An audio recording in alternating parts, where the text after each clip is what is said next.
it back. Yeah. The mother boys don't know how to act. Yeah. I think it's special what's behind your back. Yeah. So turn around and I'll pick up the slack. Yeah. Take up this bridge. Dirty babe. You see these shadows? Hello and welcome to episode 39. Dial at your Heroclix, where Drew Larson is bringing the sexy back every week after week. That's right. Saturday after Saturday to your straight from his sexy crotch area to your ear holes. I don't even know how to take this. We like to call it the Wonder Area. It's where the magic happens. I'm your host, Hunter Smith. With me today is Austin Smith. Oh, yeah. And the man who nails more trim than a finished carpenter, Mr. Drew Larson. Hello. Today is going to be talking, main topic is basically news, because we had so many important spoiler alerts. We just kind of wanted to have a spoiler day and talk about that, and then do a community section. We're going to do it a little short because I have to go do some other things tonight because I had a big day. If you guys don't know out there in podcast land, I'm getting married next month, at the end of next month, and so around the end of May, you may notice we have a few podcasts that are either super short or are just me doing a short cast. Like I'll keep you updated on news and on community stuff, but there may be a week here or there around that time period where we do really short episodes, and that can't be avoided. You know, life happens. Yes, sir. I just want to congratulate you and your boyfriend on breaking all the boundaries. Yeah, you know, it's illegal in Indiana, so we have to move to, I don't know, where's it legal now? Idaho. No, but me and Ashley are getting married at the end of May, so... That's a cute name for a boy. You know Idaho, the center of understanding and openness in the world. So, her and I had to go to Illinois this morning and take like a 4-hour drive, and we didn't get back till late today, so... Gonna be a short cast today. Sorry about that. Let's just do what we played, and that will also be quick because today we just did a battle royale type thing. Austin and I were there, and we only did one round. And I had basically how I do it is I create custom little battle royale boosters. I take 5 figures from I take different sets, and I make a little 5-figure Ziploc bag that has 2 figures from 75 to 100 points, 1 from 100 to 125, and then 2 from 125 to 150. So the point values between each booster balance out. And then you Swiss draft style. So everybody randomly gets a booster from a random set. You open your booster, pick which one you want. There's no point limit, just like a regular Royal, and then you kind of Swiss draft it. So by the end, you'll have 5 figures that are pretty much all from different sets. So it's kind of fun. It's kind of cool trying to create synergy between random sets, whereas usually when you play sealed, it's all from the same set. I ended up with Computo, who's really cool, and the phone booth Superman from DC Anniversary, the rare. Yeah. And Polaris, who I hadn't played. 2 other figures I hadn't played. Who were they? What else did I have? Oh, Black Bat, who I have played, of course. She's so good. I had to pick her. And Mono from Slosh. And I was pretty happy. Huh? Mono, whatever. Hunter was talking about giving Mono to freaking, what's his name? Because he has Mojo. He has penetrating poison. He's like, I'm going to give Mono to Mojo. And we're all just over here giggling like schoolgirls.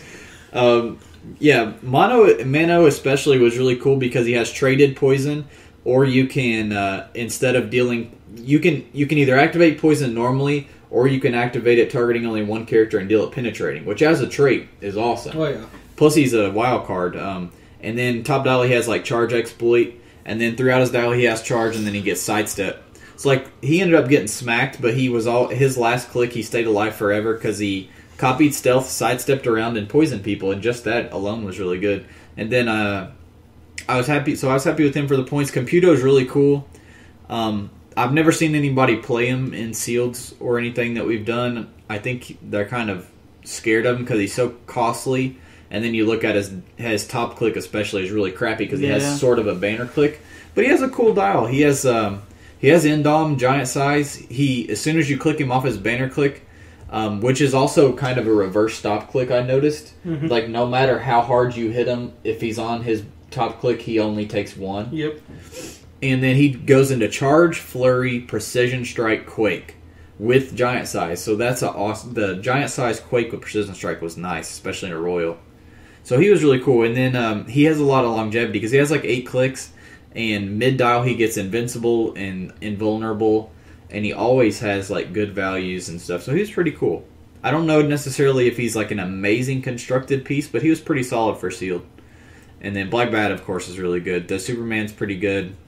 And Polaris I still don't like. I never played her because I didn't like her dial for the points. I still don't like it very much. I mainly just used her for TK. But what all did you run, Austin? I ran Black Lantern Wonder Woman because when you open a pack and that's the first thing, you're like, wow, I want this like 140 point beater with 4 exploit on top dial.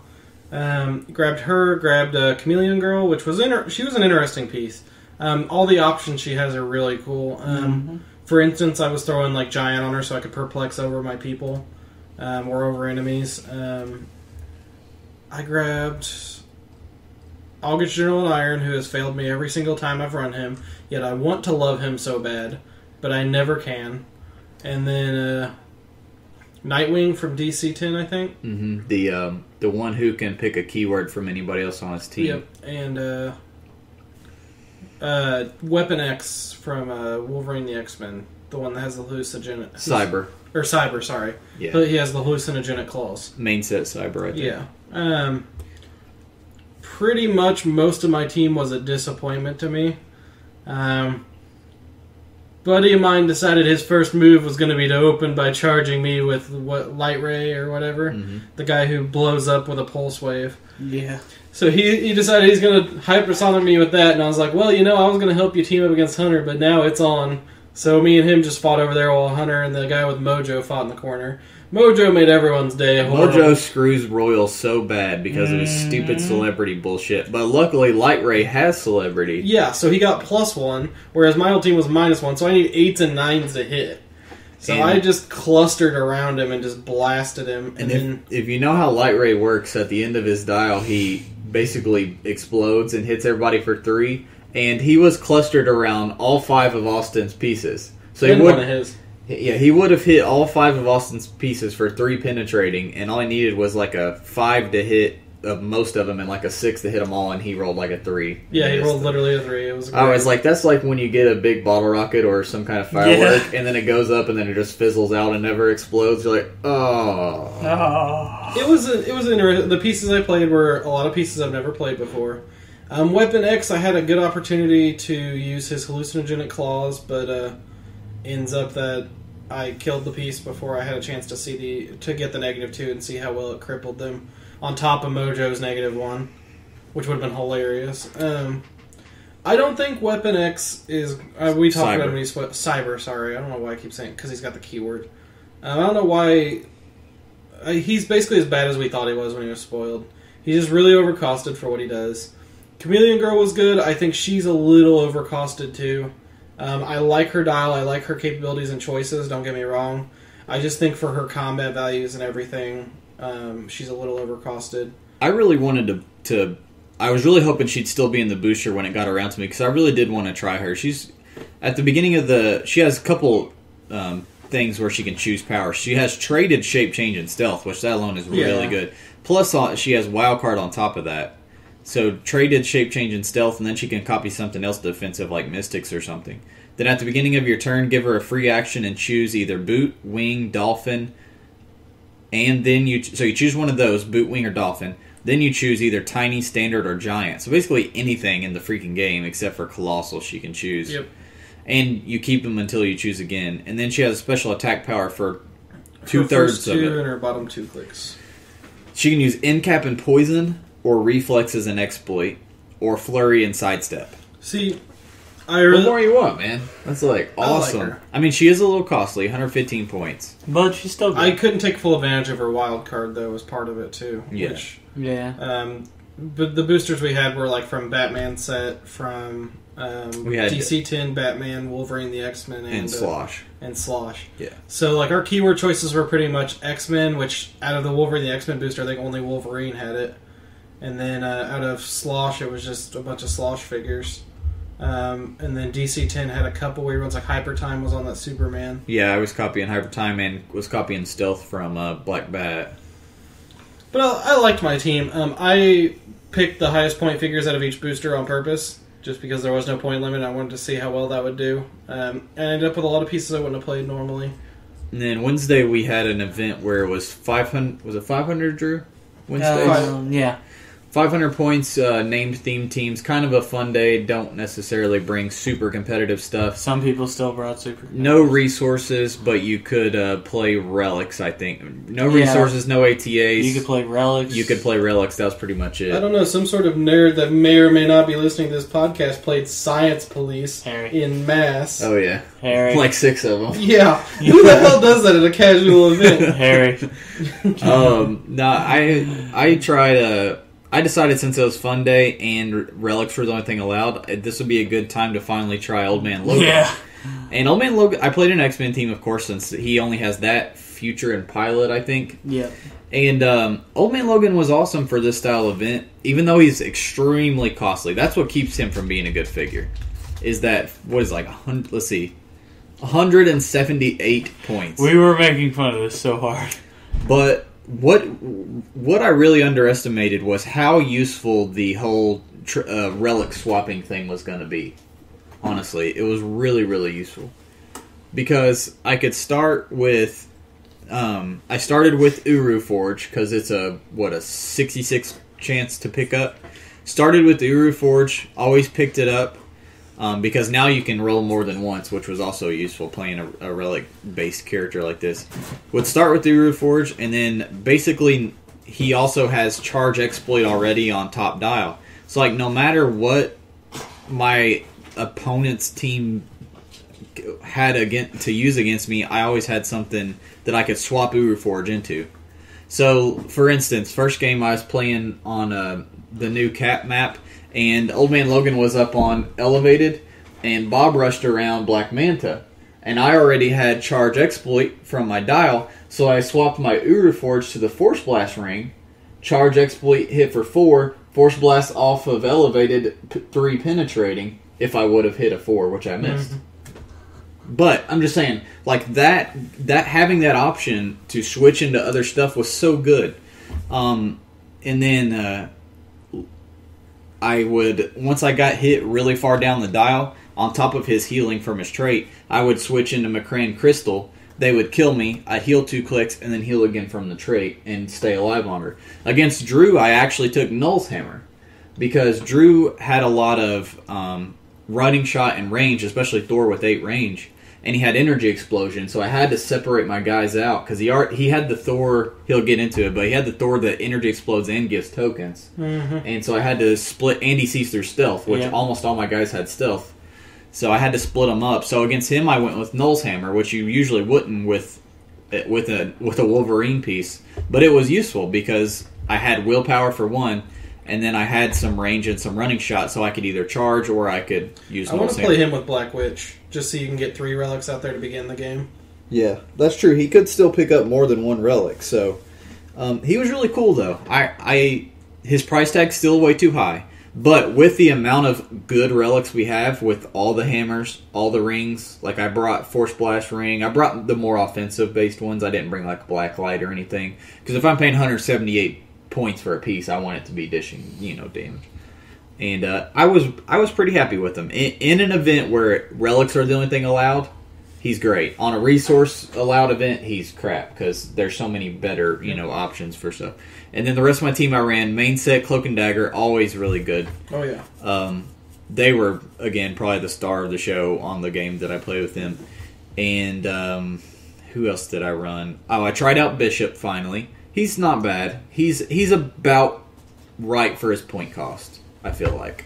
He's good, but he's expensive. He's not going to be showing up in Drew's value corner, is what you're saying. Well, he's not bad, but he's not amazing either. He's Bishop's right. Just good. His point cost is right on the money, I think. Yeah. And then who was the other piece I had? Drew had one more piece. Shadowcat. Shadowcat from the Gravity Feed, which can do basically what Phantom Girl does, where she moves through you and then can end cap you afterwards. And she has stealth. And I was using her as kind of a carry and then do the end cap thing. I also ran Ultralights, gave one to Shadowcat and gave one to Cloak, because Cloak only has 2 range. And both times people forgot that I had Ultralights and could throw them 8 squares even though my Shadowcat has 0 range. They just don't... Your brain just doesn't pick it up. It's going to take a long time for people's brains to pick that up. Yep. Anybody with Precision Strike especially gets a whole lot better by using Ultralights. So make sure you guys pick up a cap starter. Either that or if there's Are the objects in the starter? Yeah, the Were the horde tokens in the starter? No, they're in the minigame. See, that's what I thought. You can print them though. Okay, that threw me for a loop. But yeah, pick up that cap starter if you're at all interested in the figures. If you want a better look at and discussion of the figures, check out our YouTube channel. I have a review of the dials and I talk about what's good and bad about them. And I show you everything that's in there. But Ultralights, man. Ultralights are vital. You need to own a set of Ultralights and Ultra Heavies right now. So, star of the show was Cloak and Dagger, though. If you guys have never played them, next time you run X-Men Team, run them both. Look at their dials, figure out what you want to do. They have great synergy, and they're just really super useful. Well, yeah, last week I talked about how I went 3-0 with a Dagger on my team. Yeah. She's awesome alone. When you use them together, Cloak has traded stealth, and he gives adjacent friendlies named Dagger stealth. And then when Dagger uses support late dial, she heals whoever she's healing and heals Cloak an additional 1. And it doesn't specify that can't be Cloak, so you can actually heal Cloak again. Yeah. Remember one time we ran a Thunderbolts team, and I just kept soaking and dealing damage. He kept... I had an entire Thunderbolts team, and he kept just those 2, and between the smoke... It was right after the smoke cloud. Smoke cloud and poison. You just kept smoke clouding to lower my attack and hide your own people, and it was just... I couldn't do anything. It's so good. If you're smart about the pacing and when to get away and heal up and when to stay in and get an extra poison or distraction in, they can be so damn useful. Drew was running Avengers team, right? Yes, an Avengers team. He tried a lot of new pieces out too. Yeah, my team consisted of Iron Man from M10. M10 Iron Man. Not the 009. Not broken M10 Iron Man. Is he 11, I think? I'll pull him up here in a second. Yeah, he's the uncommon. It's that one. Yeah. I'll pull him up. And then you were playing this Thor here. The Thor the Dark World starter set Thor, who has Avengers Initiative and a sweet-ass energy explosion that gives tokens. He only has 1 bullet, but still, that's nuts. I was playing the Hulk from M10, not World Breaker, but the other one, the old style Hulk, crappier gray one, who Hunter calls crappy. Yet for did some points. He's so good. Yet did some major fucking work against Hulk. Bishop had a chance. Okay, here's what happened. Yeah, all my guys are bunched up. Drew carries all his big hitters in. I noticed. Oh shit. Thor sees through stealth and has energy explosion, gives tokens. I gotta distract him from unleashing hell all over my squad, especially Old Man Logan. So I was like, maybe if I phase Bishop over here to the side and shoot somebody, it'll make him, kind of think, oh, I need to go after Bishop because he has Psychic Blast. Yeah. So I phase Bishop over, and as soon as I'm about to declare the attack on Hulk, it does 4 damage. I'm like, wait, this is an old Hulk. If I hit this guy for 4 damage, he's going to go right on his best clicks. Sure enough, God forbid. I hit him for 4 clicks, and he went perfectly onto his middle, number 5. 11 movement, 12 attack, 18 defense, 4 damage on an 87-point figure. And he fucking smashed Bishop's face in so hard. Oh my god. It was hilarious. Dude, I love that Hulk for 87 points. Look how many he's 8 clicks for 87 points without weight on his top dial. And then you started with Iron Spidey, and you had a few chases to morph into. Yep, I had Iron Spider, and I could morph into Anti-Sinister 6 and Bulletproof Spidey. Who's cool because he gets traded energy shield, I think.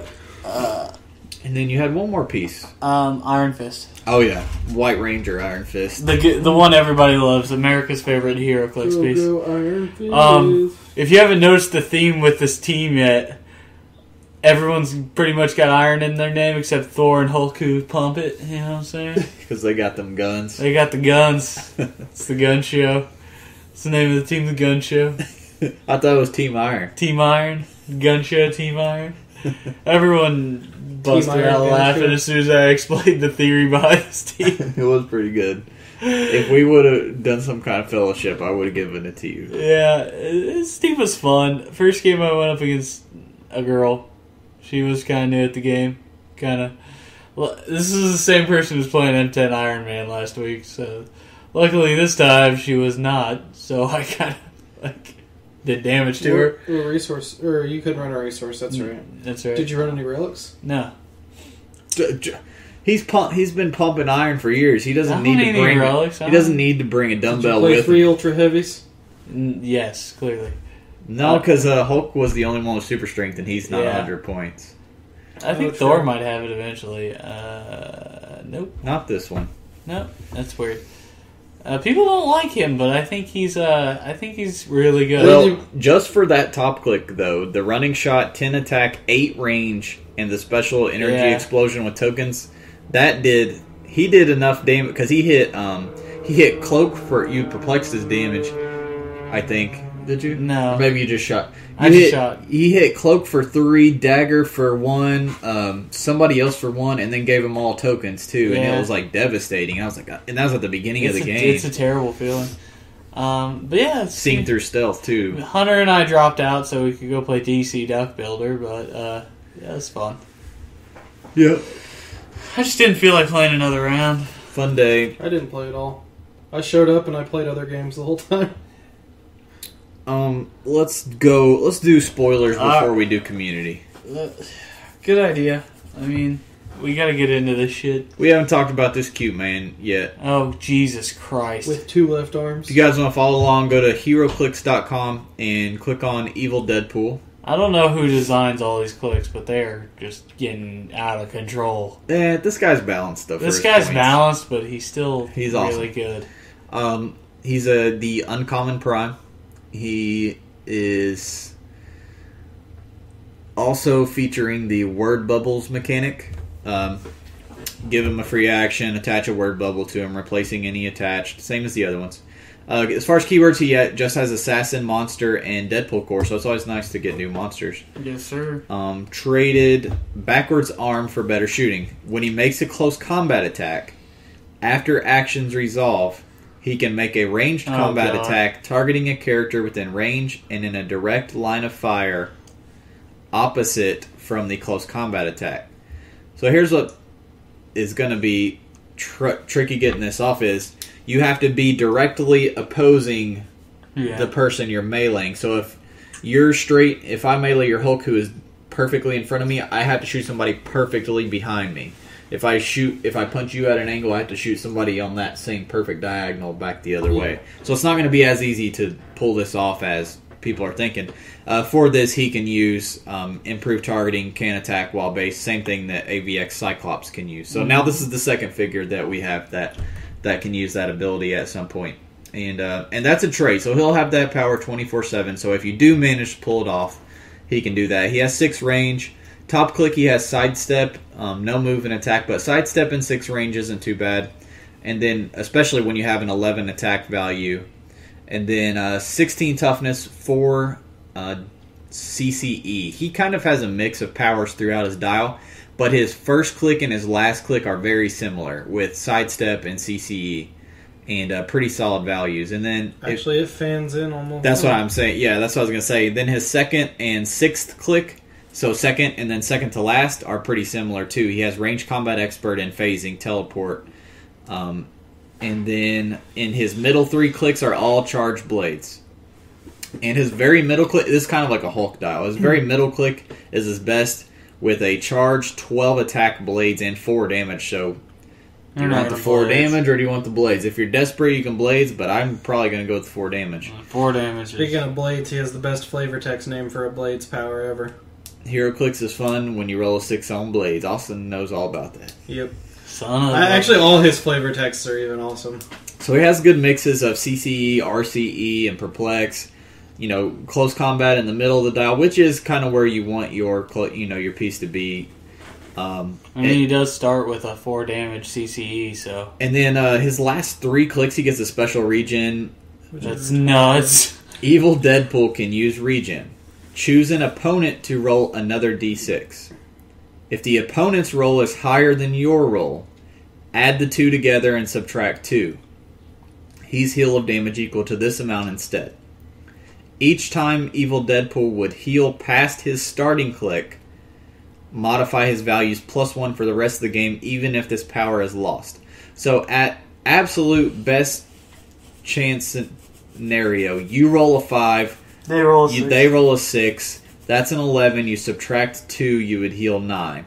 And then, of course, since he's only 7 clicks long, no matter what click you're on, that's going to put you past and modify you +1. Most likely, well, it's kind of hard to say what's likely and what's not, because you still have to factor in the whole them rolling higher It's than you. each time he would heal past the starting click this way. Does that mean that if If you roll you past did it would multiple do... times, he would keep getting But stronger. I mean, like, if you rolled once, healed 9, would he just go +3 instantly? No, I Or don't it's think each so. attempted time? I think if it was that, it would say for every click That's that he, true. you know what I mean? Yeah. But because it says each time, I think that means it could trigger multiple times. So if he did somehow get knocked down and then did get lucky enough to roll high, get to heal that much, he would be +2 after that. Yeah. He has no willpower. He has no endom. He's also 100 points with no starting move and attack, so And I that- feel like he's balanced out. That regen's Yeah, naked, too. Yeah, that's another good point. The other ridiculous regens, he gets hit, negates it, and then does something. Whereas this, if you hit him, shoot him onto this, he's naked. I mean, all you gotta do is pop a 16 for 2 or 3 damage. The best way to kill him straight out, and he doesn't have like running shot, top dial, or anything. Yeah, like, that's just what I'm sidestep. But the best way to kill him straight out is a 4 exploit to the face puts him on a 16 with the regen, and then you just got to hit him for 3 to kill him. I mean, like, I can see him being squishy sometimes. I'm sure occasionally he's going to be a pain in the ass, especially depending on what word bubbles you put on him.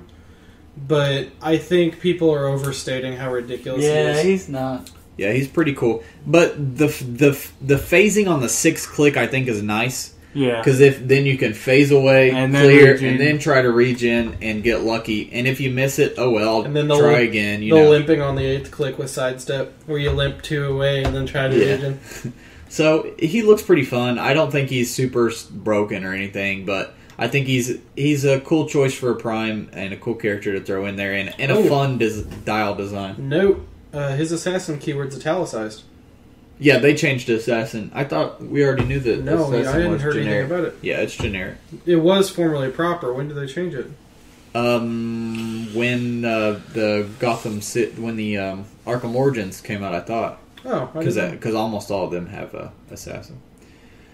Let's bring up. So here's a word bubble that came out when they spoiled him too. This besmirchment will not stand when an opposing character uses perplex to decrease any other friendly character's value.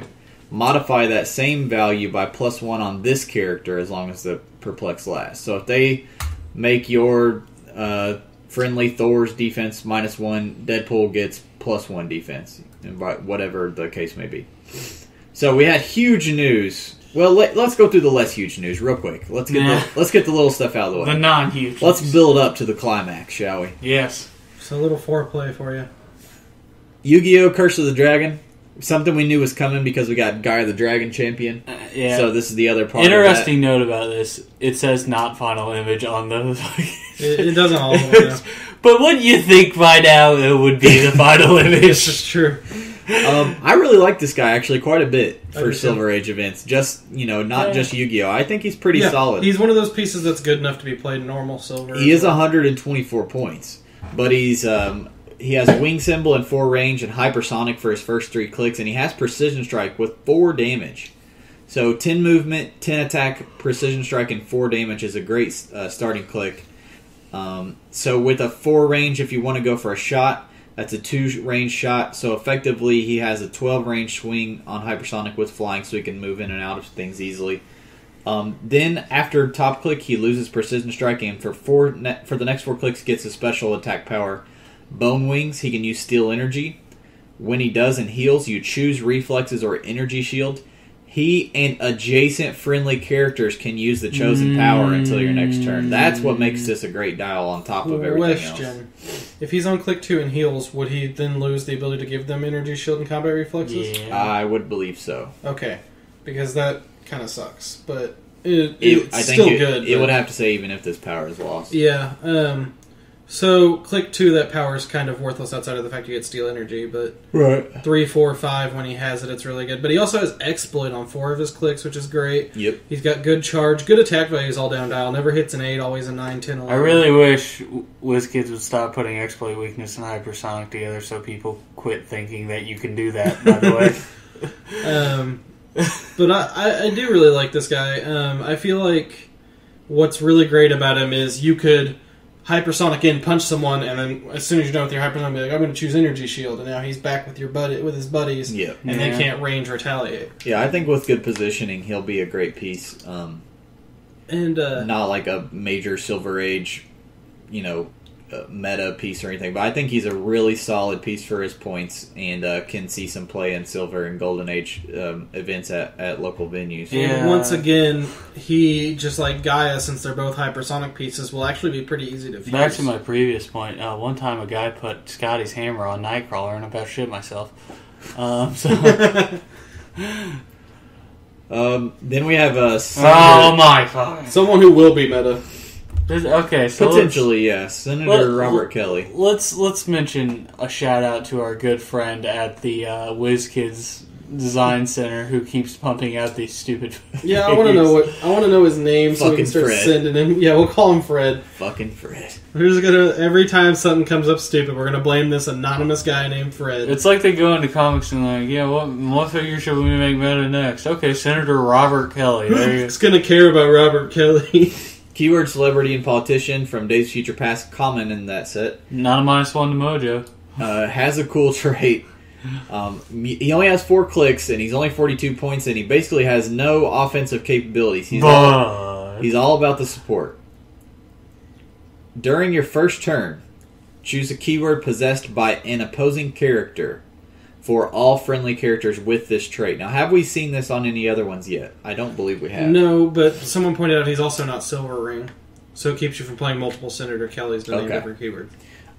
Well, I just mean maybe we could see more other characters in the set who have the same trait. As long as Senator Robert Kelly is on the map, opposing characters that possess the chosen keyword cannot ignore pushing damage and can't use Outwit or Perplex if they have 2 action tokens. If he's KO'd by an opposing character with the chosen keyword, all friendlies with the chosen keyword are healed of 1 damage. I think he's balanced. He is balanced, and I'll tell you why. The second part of that, the Outwit or Perplex, isn't as big of a deal. Since it's when they only have 2 action tokens. It's only when they have 2 action tokens, and usually the people perplexing and outwitting are your support pieces, and most of the time you won't be pushing them anyways. But the chosen keyword, not ignoring pushing damage, is pretty huge. Yeah, if you can keep him safe. But that's a big thing, because he's grounded, he only has 6 movement, and he's really kind of shit, honestly. He's really squishy. I mean, he's only got a 15 willpower. You just gotta deal and 4 clicks. You gotta deal 4 damage about to him. that last part. If he's KO'd by an opposing character with the chosen keyword, all friendly characters with the chosen keyword are healed 1. I think it's poor wording. I agree. I assume that they mean all characters friendly to the person who KO'd you.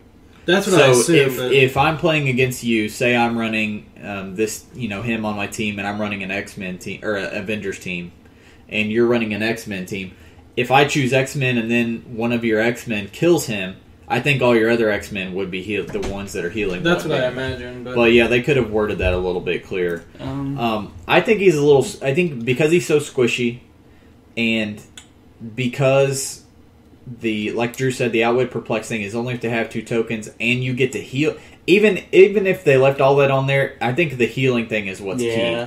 I think that if it works how we're saying it should, where your opponents are the ones healing, I think that also helps. I think 42 points to screw your opponent's pacing is amazing. Yeah, I agree, but you think about it, they don't care about. You're not really screwing up the pacing because they don't care to take that push because they know when they kill you, you're getting it back. But there's just one heal, though. I mean, like, I see the point, but at the same time, I feel like when they're worried that much about the double actions and everything, they're not going to be going for him because he's too far off in the back corner. I agree. I'm not trying to say he's a bad piece. I think he's a good piece. I think he's the kind of piece you won't even move out of your starting I think area. his biggest negative. You definitely don't move. I think his biggest negative isn't actually the healing. I think it's actually his keywords, because there aren't very many teams you can build out of these two. At best, I could think M10 Iron Man and him with Celebrity. Well, I think you run him on a team that's focused around starting. I'll tell you who he'd be really good with is freaking Iron Pharaoh. Yeah.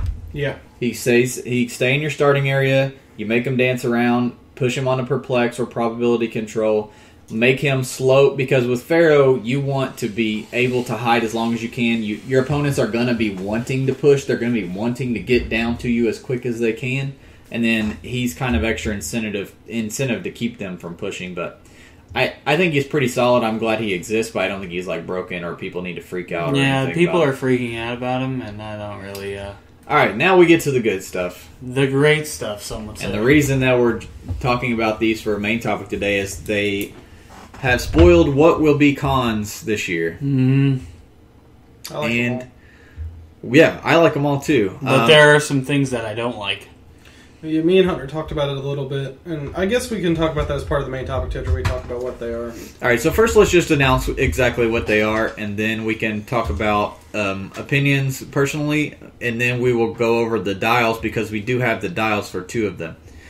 On the Marvel side, as far as the convention prizes, there is Dupe, Hulk and Red She-Hulk duo, With, like, Agent Hulk. and Whiplash. Those are the three Marvels for prizes.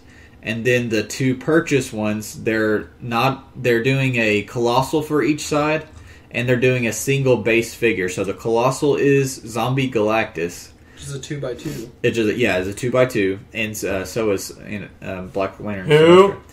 We'll get to him. Zombie Galactus, and then the other purchase one is a regular size figure, and it's Impossible Man. DC-wise, for the three prizes, we have Amazo, Jonah Hex, and World's Finest. And this is not classic. This is New 52 World's Finest of Power Girl and Huntress. So you have those three for the prize support. And then purchase-wise, you have Black Lantern, Anti-Monitor. God I'm not going to say I'm always right, but we were right. I'm always right. At 2x2, like Austin said, Galactus and Anti-Monitor. I just don't believe Black Lantern. I don't think they do that. I'll get to that here in a minute. And then Resurrection Man is the other purchase side. Where the hell is Spider-Man and his amazing friends? That was number one on my mind. Yeah, we've all been talking about that on the forums. Where the hell? What are they doing? I think it's just going to be a retailer release like the car was for Batman. They're idiots. I mean, maybe there'll be more that they haven't shown yet, but I don't know. I'm pretty happy with what they chose, though. Yes, I agree. I feel they're obscure enough to be where they should. Although I will say the World's Finest, like those Power Girl should be in the main set. Yeah, right. Hopefully she will be. But other than that, the rest of these can, this is a good place to put them. Honestly, I think they should have put Dupe in Wolverine the X-Men. That's just me. I think he's, with X-Men fans, he's a popular enough character and deserves to be in there. Especially since they did all of X-Factor and they didn't put Dupe in there with them. Hopefully he has the X-Factor keyword. But I agree. I think their choices were really good. They did a duo for each, which is cool. Yep. I like the duos they chose. Colossal for each. A Colossal for each and a single for each. And the two singles, the single on each side, Resurrection Man and Impossible Man, are very, very abstract. And especially Resurrection Man. Remember when we did wish lists and Resurrection? I put Resurrection Man on mine. Mm-hmm. Yeah, they were listening. I think Jonah was on mine. Yeah, I think the duo of Power Girl and Huntress is good to me because it kind of gives me hope that we will see a Power Girl soon. Because they usually don't keep duos without good split targets. Considering how people are weirdly obsessed with a Power Girl, and I'm saying weirdly. I know why they're obsessed with her because she's got a great rack, but And the boob window. I think the problem is since DC's of course pushing New 52 more and more, and they have more control over their sets. I think we're more likely to see Power Girl in a set that has an Earth 2 sub-theme than we are to I'm see a surprised they typical- even put Resurrection Man out there because he's from a canceled book.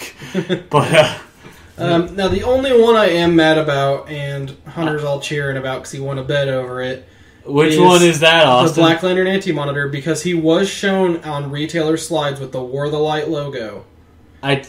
Listen, we told you so. No, you didn't tell me so. Yeah, we did. You followed some blind rumor and got lucky. No, we didn't. No, I followed me knowing WizKids from past Yeah, fucking What have we bullshit. learned today? Don't bet on WizKids to use logic. I don't know why. You guys had hope. You guys were like, yeah, I don't see WizKids doing that. But me and Hunter Why were the like, hell would they? because they're WizKids, you dumb motherfucker. They post these slides and it's like War of the Light, Black Lantern. Just the way Anti-Monitor. the guy put it, and I remember watching the video and being like, noticing where... They showed it right before the I next know one. they fucking... But the way he talked about it, I knew he was like not sure if they were even going to release it with that set. What more had me sold on my theory was the card, was the the number. Yeah. The fact that it was number D dash blah blah blah. Wait, it was? Instead of being some kind of War See, of I the didn't Light even see the symbol. number. I didn't even know that. I just knew that the timing was right. You know, it'd be at the end of War of the Light. Yeah, And that they'd too. be, and they'd for be sure. like, well, let's get this Black Lantern anyway. Now, the one thing I do want to bring up that's kind of cool is WizKids has also announced European, Mexican, and they're looking at a Canadian tournament for big stuff. Formerly last year and the years before, it's always strictly been Origins and Gen Con. So they're opening a lot more tournaments around the world, and there's a few more here in the States too, from what I heard, where they will be giving out these prizes. So it does mean there will be a much larger supply of these cons than in past years, at least. So it means most of these, and I said it to Hunter too, some of them from this year are already dropping down to $40, $35 in some places. You could probably nab some of these more obscure ones. I think they'll hit 20. Yeah, I really- hopefully Jonah drops down to a 20 and somebody will However- let me get that. I imagine that the buyable Zombie Galactus and Black Lantern Anti-Monitor you'll be paying out the ass for. I'm wondering... Okay, so they have a normal size figure and they have a colossal. Yep, and the normal size figures are 15 and the colossals are Okay. 50. Oh, fuck me. I know. Selling Impossible Man and Resurrection Man for $15 each as a regular size figure is fucking highway robbery. But the problem is they know you're going to buy I know, it. but You might as well just like... they're profiting like $14.75 on every single one of those, which is ridiculous. They're getting like 20... They're getting like $35 profit on the colossals too. I guarantee you. Oh yeah, but $50 for a colossal. The team base is like everything last year was like $50 total. And the other thing that is kind of good is that they did eventually release Shuma and Trinity to store, and they did sell a lot of Shumas on eBay. A lot of people like... That's fucking great, but they didn't sell them for $50. Yeah, they did. They did? I thought Shuma was 50. I mean, I'm not really sure, to be honest. Shuma was, when I ordered mine online, he was 50 because he was like Oh, 57 or something after shipping and everything. I can't remember how much. But they'll probably do the same thing this year. Around Origin, they'll probably start dropping Zombie Galactus or Anti-Monitor or both. But it's like... And maybe the Impossible Man and Resurrection But you Man didn't on have eBay. 2 colossals to buy last year. You had a Oh yeah, colossal. no, it's going to be way more expensive this year if you go to buy the stuff. Yeah. But those two are going to be so high demand. Like The only the only figures I really, really want are Resurrection Man, Whiplash, maybe Hulk and Red She-Hulk. I'm not doing it on the desk. What else? I kind of want a Meso, but I'm not like... Yeah, I'm gonna get all the Bible ones. Jonah Hex and World's Finest I want to have, and then Dupe. The other ones are cool, and I'm glad that they're there, but I don't necessarily need to own them. I just want Whiplash. You know what I mean? Whiplash is great, and I'm glad they finally clicked him. I think what they did and what I was telling Hunter about is I think they kind of picked characters that accented some of the sets from this year. Now they just need to get Omega Red. Because like we got Dupe highlights Wolverine the X-Men, Whiplash is Invincible Iron Man. World's Finest could have easily been in Slosh, especially with Power Girl. They could have put Power Girl in there, and in fact, a lot of people were hoping, like, if we're gonna finally get one from WizKids from Modern Age, this is a good chance. But yet, it didn't come. But we didn't get a Shazam or Black Adam either. Yeah, well, but she makes more sense with Slosh than being a super Man-based character than freaking Black Adam and Shazam do, though. Yeah. They don't really have jack crap to do with Legion or It would have to be a pre-52. I want a Jonah Hex figure, kind of like Johnny Blaze, but longer. Well, I don't mean as a duo. I just meant Power Girl by herself. Yeah, but I mean, like, pre-52 Power Girl is the one that was related to Superman. It's going to be Slosh. sweet. I mean, like, but there's just... Every single year, man, it's more and more and more. So, with that said, we have the dials and cards spoiled for the two duos. And Red Hulk and She... Now, these are from Facebook, so I'll have to link these images to you guys on the podcast description. But Hulk and Red She-Hulk have a 300 and 200 point option. Keywords, they have Avengers, Brute, Defenders, Intelligentsia, Scientist, and Spy. So a good plethora of keywords That's a there. damn good plethora of keywords. On movement, they ignore hindering, elevated, and characters. And then they have two traits.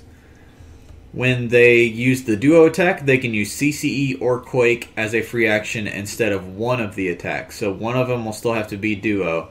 And then the other one they can use either CCE or Quake. Make sure if you use Quake, you use it as your second one. That way you don't care about the damage reduction since it locks it to anyway. The second trait, opposing characters with a lower point value. Now since they're 300 and 200, that's going to be pretty much 24/7. Must be given a power action instead of a free action to target them with outwit. So it makes it a little bit harder to just outwit their defenses and then shoot them, and go down their dial quickly. They have the move and attack symbol, which I actually just now didn't notice the first time I looked at them. Yeah. They have the move and attack symbol, and then have a 11 attack starting out with a special attack power of sidestep and super strength. They do have a 19 top dial, too, at 300 points, which you don't see that on normal, like, 1x1 figures, usually. You usually see that on Colossal 300s.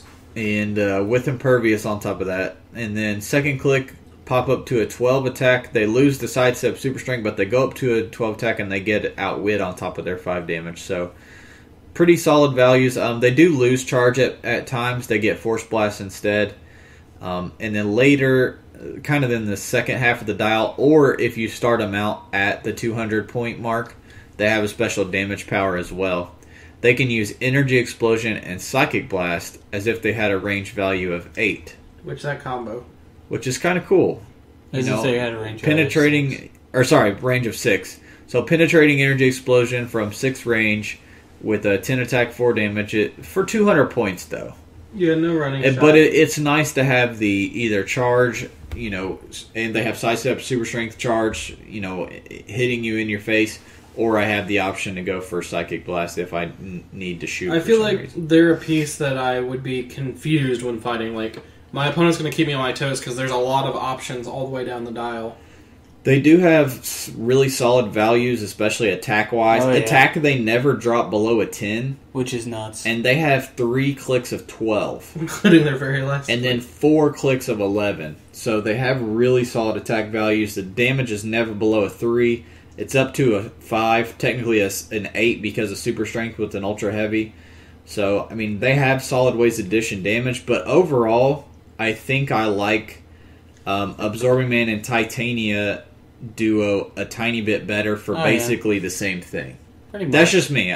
I like their pulling in objects all the time. Yeah. And the Masters of Evil 2 is mainly But the main thing. I think well, go ahead, Drew. This is a cooler piece. The two things that I think this piece does have over Absorbing Man Titania, though, is it is a much longer dial. Absorbing Man Titania basically stops, I think, at 7 or 8. This is a 10-click dial, or is it 9? It's 10. It's a 10-click dial. They have ranged capabilities, which Absorbing Man Titania don't have. And they have Outwit, which is another huge thing that Absorbing Man Titania don't have. Yeah, that's true. And they don't need a resource to be more protected against Outwit. They have the power action thing. I like them both, and I feel like this is a piece that I really want to try at least once sometime, so I hope somebody I know gets one. Yeah, please don't be $85. And then World's Finest is really cool. Yeah, and I definitely need to own this. It's a Calling Wing Misty Knight style dial. This is 200, 150, or 75, and you'll understand why in a moment. If you play them at 200, each different point value has a different trait. At 200, you get World's Finest. They begin on the green starting line, which is 11 clicks long, by the way. They have Flight, Duo, Batman ally, Superman ally, and is not KO'd when they cross the red line. So basically they get all 11 clicks. 200.11 click long dial It's nuts. is sick, especially when you add in top dial hypersonic. It's like someone submitted a dial design. Just And yeah, so you can either start them out like that. So if you start them out like that, you have hypersonic, energy explosion, and impervious for the first like 3 clicks. Then after that, you got like a mostly melee focused dial with like charge, super strength, CCE, invincible, and then for the last 5 clicks, you have kind of a ranged and then a melee. So they kind of switch back and forth. It's like hypersonic, then melee, then ranged, then melee. On the range, they have running shot, psychic blast, perplex, and remember that's with having stealth and seeing through stealth. Both of those with running shot and psychic blast is going to be nice. And then blades and super senses for the last few clicks. So that's if you play them at 200. For 200 points, just looking at that dial, that's nice. That's really with a cool. 7 range too on that hypersonic, so a 14 square swing. And what's that? 4 clicks mid dial invincible. Yeah, and we all we talk about all the time how good mid dial invincible is. Invincible's nuts. I think what you really have to remember on this is having Batman and having Superman is huge. Stealth, and I can see through It's stealth. so damn useful. It really is. Yeah. It's basically you have traded stealth and you have traded can't see through stealth. It's just so good. I like them at 200 points just for Oh that. yeah, they're just. And then if you just want to play Power Girl, you can pay 150 points and start at the same line, but you keep the Flight and you keep the Superman ally, but you lose Duo and you lose Batman. And You Gotham City lose your martial arts Gotham keyword. City martial artist keyword. And you basically only get the first 6. So you get the 3 hypersonic with energy explosion, then you get the couple clicks of like charge and invincible and CCE.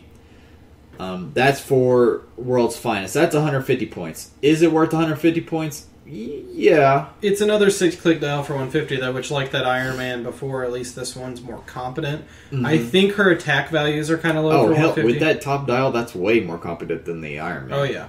Down dial, she loses a lot of attack though, and she does have really low defense for having invincible for those 3 clicks at 16 Yep. for 150.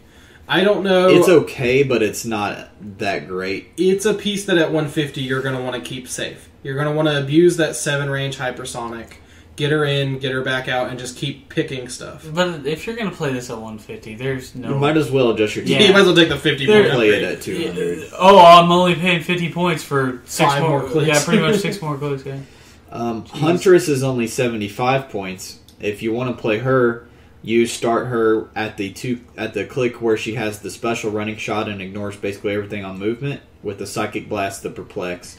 The 17 reflexes on that. So think about this. This is a great top dial too. You have stealth, you have a running shot, ignore hindering on movement, and then you have psychic blast and perplex. And then when they come in to hit you, because you're stealth, you have a 17 reflexes. Oh yeah. So I really like that starting click too. And this is only a 75 point figure. So she has 2 clicks of that, and then 3 clicks of leap, climb, blades, and super senses type stuff. I like that for 75. Well, I mean, hell, points, think too. about how much people pay for... How many points is Cerise? 60. Okay, Cerise is 60 points, and her top click is not that good. Yeah, it is when you factor in the traits. Oh, she can pick Energy Shield, can't she? The traits yeah. are what makes Cerise so good. But the stealth is what makes this so good. Yeah, that's what I I'm think. saying. Stealth, that's the perplex, big combat thing. reflexes. So I'm happy with these guys. Yeah, they're great. Like having both of them, another separate option for Huntress and Power Girl. We did just get 2 Huntresses, but she's a cool character, doesn't get clicks that often, and honestly, the main set Huntress wasn't that great. The Fast Forces one is pretty solid, but you have to play it with the Oracle basically to make it good. And this one I feel like is a great 75 point We haven't option. got a... And we don't have a modern Power Girl, so we don't have a Helena Wayne Huntress, though. We have the... Helena Bertinelli. yeah. Yeah. That's Actually, is that how? Oh yeah. it. Yeah, this one's Hell Money. Okay. So we got those 2 dials. Hopefully we'll get the other dials soon so we can talk about them. That's it for news. Let's move into community real quick. We did come to an ending on the epicness that was March Dial Design. This was the month where you guys graded your own dials. It was a yet again, seemed like every month is like super close. Yeah. This month, yet again, first and second was decided by 1 point. And Glorious Wolfman won. He has never won before. And he's relatively new to these. I think it's been, maybe 3 months? The last 3 months or so he's been participating. But he's done pretty solidly. His last dial we will do for our feature dial this week since he won the month of March.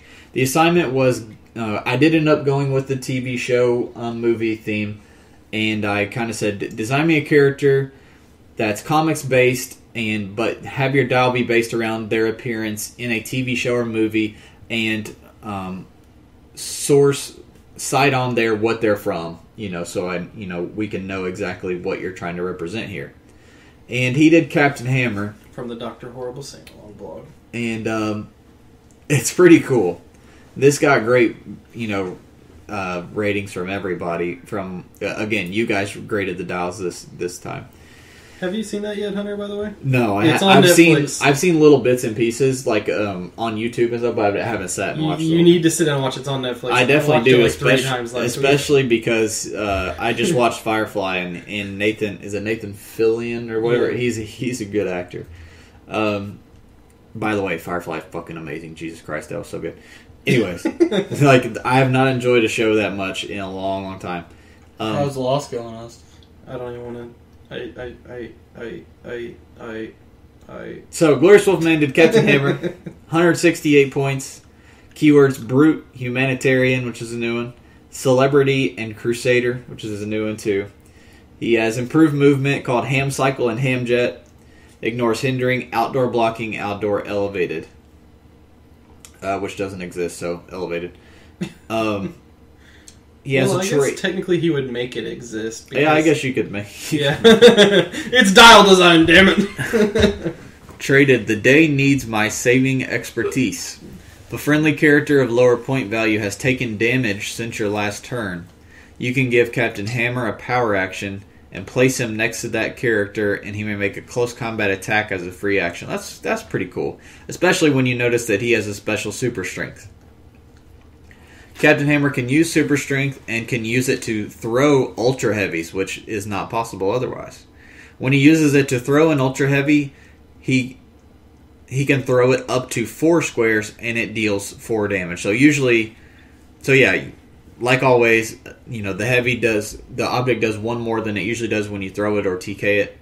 So he's having an ultra heavy that typically does 3, deal 4, and travel 4 squares. I think that's an ability we will see on something in the future. I definitely think that's certainly a possibility. It's on the table, I'd say. Yeah, I agree. And kudos to Wolfman for being the first one to do it. WizKids will have to, jack it from you. Like they'll they have jacked all kinds of dials from other people. toss you a penny every time that they print that out. someone uses it in a game. Sorry, TJ. So yeah, he has Charge and the Special Super Strength, and then Invincible and CCE. And then he kind of mid-dial comes into Leadership, Flurry, Quake, Impervious. And then late dial he has a Special Defense Power. He cannot be healed past this click. He has a worthless click. and loses all keywords, and he's earthbound with really crappy values. And it's called This Must Be What Pain Feels Like. You gotta watch that, Hunter. So it's just great. I'll sit and watch the whole thing. But I enjoyed it quite a bit. I enjoyed all his dials. He started out strong. He just did it's not. Sometimes we have people win where they do one dial that just like is like a knockout of the park, and it kind of slightly gets them the win. He consistently had great. He was in top 3 every week. You've seen it, right, Drew? Yeah. Okay. I am only upset by one thing, and that is that there is not a power named The Hammer is My Penis. Yeah. Oh, you gotta give and take, Austin. I know. So congrats to Glorious Wolfman. He's wanting some Iron Maiden poker chips, and he sent me the images. I think it'll turn out cool. I have to talk to Ashley about that Wolfman and see what we can make work with the poker chips. So I'll try to make you what you're wanting to do, or what you're wanting me to do, and try to get that made into some poker chips for you. We already started April.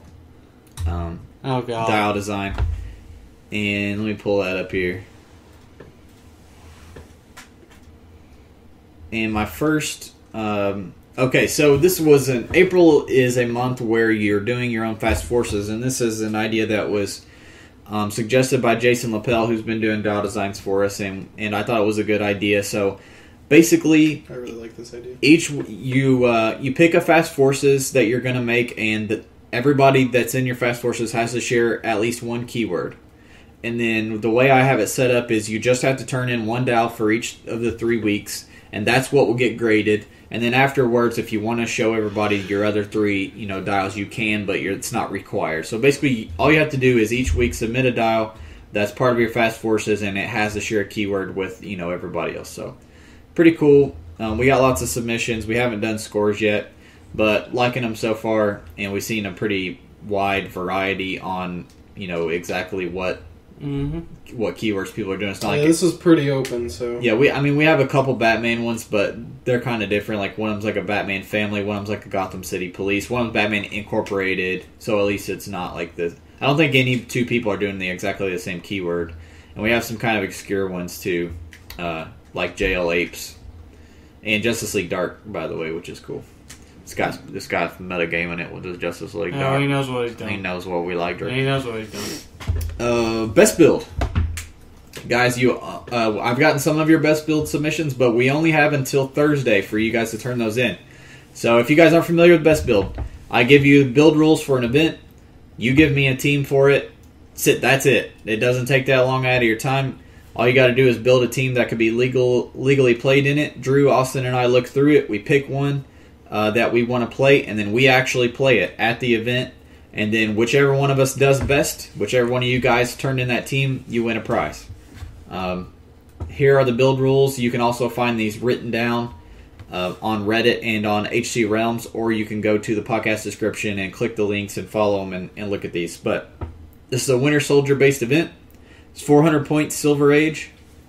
All figures, relics, resources, and maps must be from the Marvel Universe. All figures on your team, to be legal, they have to have one of these. They have to fit at least one of these following limitations. They can have Hydra, Shield, or Avengers Initiative team abilities. They can have either Hydra, Shield, Avengers, Howling Commandos, or Spy keywords.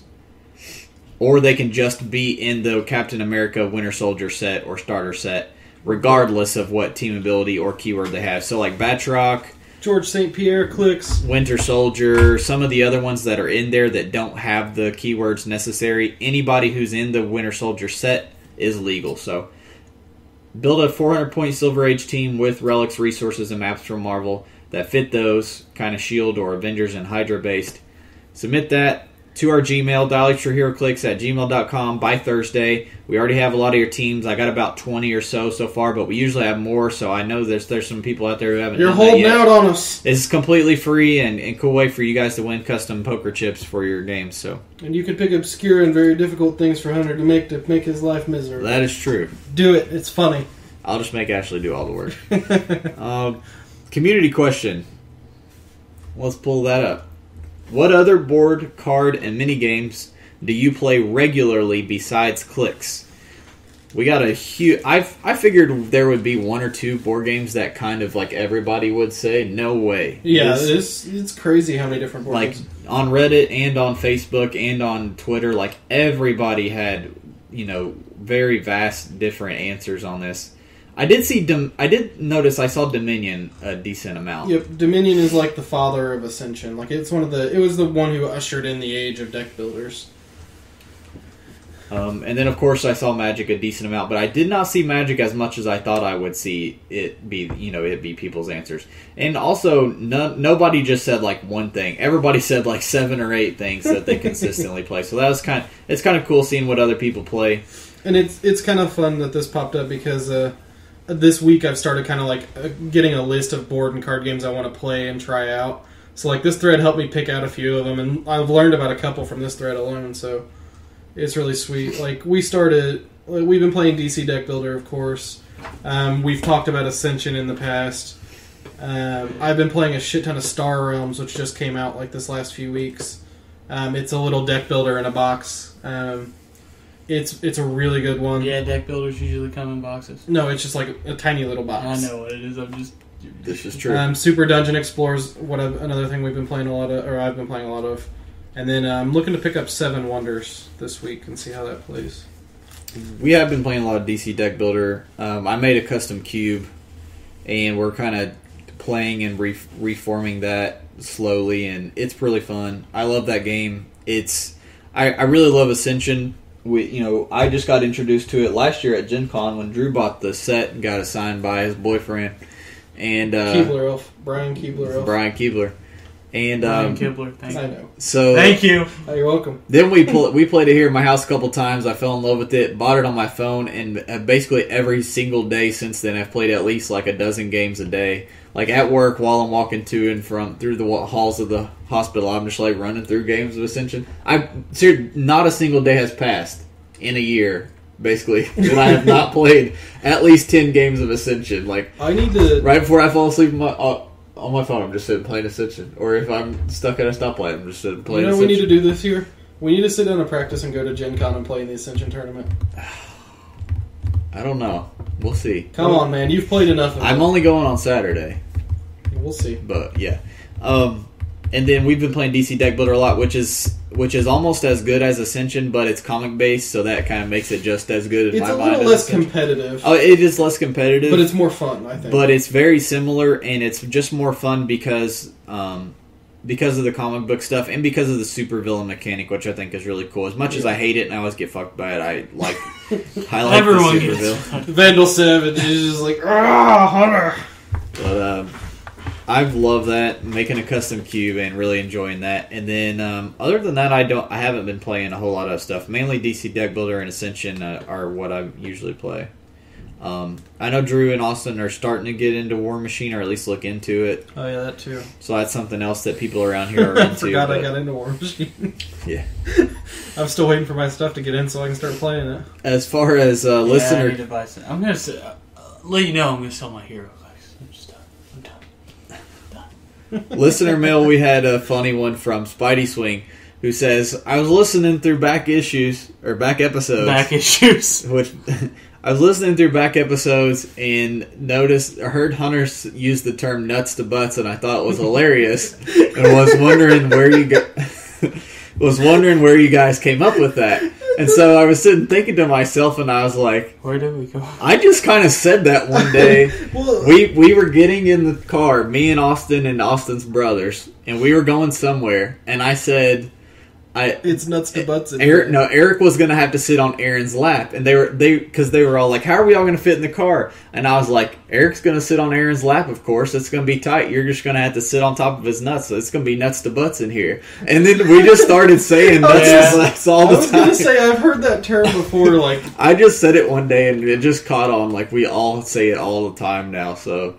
it's pretty, that's a common phrase that you will hear said if you hang out with us a lot. It just means... Along with balls to the walls. It just means in close proximity, space is going to be tight. It's nuts to butts. We all have our... Or like if you're in a real packed line, like at Gen Con, waiting to get Where those it's cons. nuts to butts. We always say nuts it's butts. Waiting on... What's his face? So that's where that comes from. George Perez, nuts to butts. And then YouTube-wise, I put up the Silver Centurion rules explanation video this week. And then for next week, I have a Horde Tokens video that will be coming out for that. Horde Tokens. I'm sorry. Horde Tokens. Oh, I thought they were con artist tokens. We're gonna totally prostitutes. No one can deny that the con artist is not a prostitute. That's the best team, Tony Stark against a prostitute. Dude, I was gonna do it for Valentine's Day. Just play Tony Stark and 50 con artists, but Hunter doesn't have enough of them. Yeah, stupid Hunter doesn't have 50 fucking con artists. Oh, come on, tell me that piece doesn't go good all the time. It's just a 20-point perplexity. I have like 3 of them. That's not enough. Tony Stark needs as many liquors as he can fit. It needs to be nuts to butts in there. Hopefully, there's only one pair of nuts in there. But anyways, Tony Stark lives risky. I'm guessing for the chicks Tony Stark's picking up, a couple of them have, meat and 2 veg here and there. All right, so like I said, YouTube Silver Centurion went up. Horde Tokens is coming up next week. I was planning on doing a Yu-Gi-Oh unboxing, but we don't know how much we're getting. Austin has changed his mind. Doesn't know if he's getting a brick. I don't know. I may get a brick. I was gonna get it. Well, I was gonna get a case, and they announced traps and stuff aren't usable in Golden Age, and then I downgraded to a brick. And then they delayed it again, so now it's the last week of April. They're shooting themselves in the foot because it comes out at the same day as Days of Future Past, and like a week later, Deadpool Gravity Feed and stuff. It'll probably get delayed again. Well, that's true. I don't know why I'm worried about it. Drew's probably right. It'll probably be fucking July. Deadpool will get delayed like a month, and then... Be my birthday gift. Hey, have some... But it's like when I thought about it, it's like, do I want to buy a brick of Yu-Gi-Oh! Or would I rather buy a brick of Deadpool? Because Yu-Gi-Oh! Is kind of obscure. I'm not going to be able to trade a lot of my dupes. I'll be able to trade some of my dupes, but I don't know if I'm going to be able to sell a couple of my dupes. Whereas Deadpool, I know, is a set people want a lot of. There's a lot of cool figures in it. There's going to be high demand chases, most likely. Gen Con's going to suck this year. So many people are going to have dupes of dupe, and it's just going to be like, it's going to be nice. Hunter's going to be so depressed when dupe's the obnoxio of this year, and there's just 50 of them everywhere. I'm not going to be depressed. I'm going to be happy. I'm going to get one for like freaking $25. We didn't have a lot of obnoxio. We had Gentleman Ghost, remember? Yeah, we had so many Gentleman Ghosts. They were like, that was the first thing we passed out there. And Gentleman Ghost. What was his name? The Deadpool Dr. Doom. Death Mask. We had a decent amount of him too. But anyways, yeah. So we may do a Yu-Gi-Oh! If Austin decides not to, I'll probably get one brick just so we can have something to unbox, and because there are a decent amount of figures in there that I think I'm gonna want to pick up. And actually, we're probably gonna do some kind of little mini sealed thing for that at Dugout because we are getting the OP kit.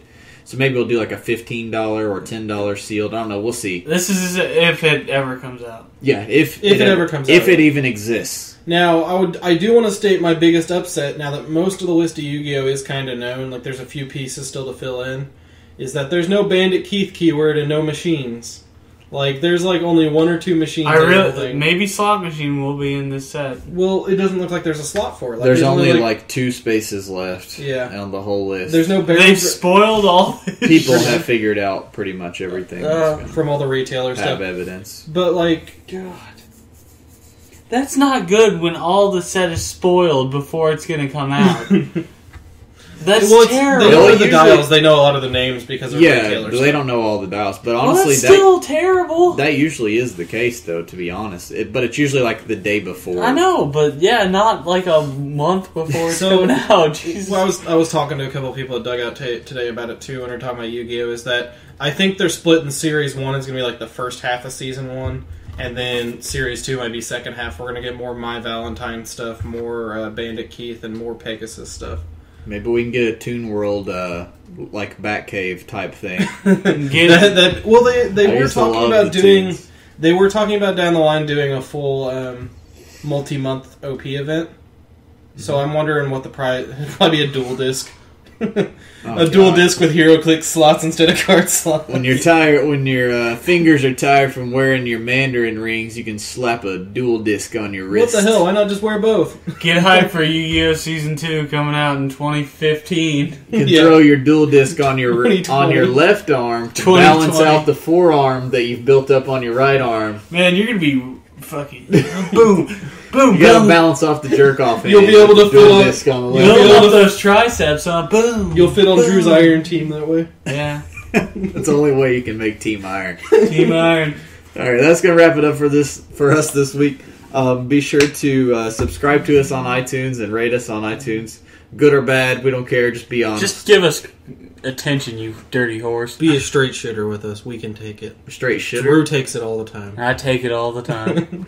Wait, what are we talking about? Follow us on Twitter and Facebook, Dial H for Heroclix. And if you have any reader mail or anything you want answered on air, send it to us at dialh4heroclix@gmail.com. Don't forget to send in those best build submissions, guys. Nuts to butts. See you next week. Later.